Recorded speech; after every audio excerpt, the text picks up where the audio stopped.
আসসালামু আলাইকুম ভিউয়ার, আপনাদের সকলের অবগতির জন্য জানানো যাচ্ছে যে আজ আনুমানিক 6:30 ঘটিকার সময় ইনকামিংয়ে ইউটার্নিং পয়েন্টে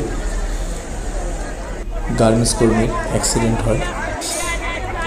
ঘটনাস্থলে জানা যায় তার পাশাপাশি আরও 2 জন আহত হয়েছে এবং তাদেরকে অ্যাম্বুলেন্সে হাসপাতালে নেওয়া হয়েছে।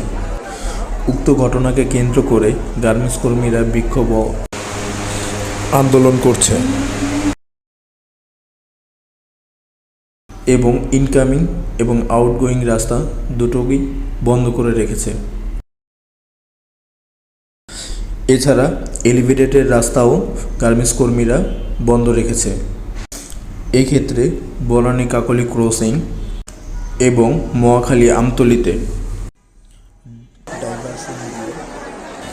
গুলশান 2 এবং গুলশান 1 দিয়ে আমতলী হয়ে রাস্তা ক্লিয়ার করা হচ্ছে এবং ট্রাফিক পুলিশ সার্জেন্ট দ্রুত রাস্তা ক্লিয়ার করে পরিস্থিতি স্বাভাবিকভাবে নিয়ন্ত্রণে আনার চেষ্টা করতেছে।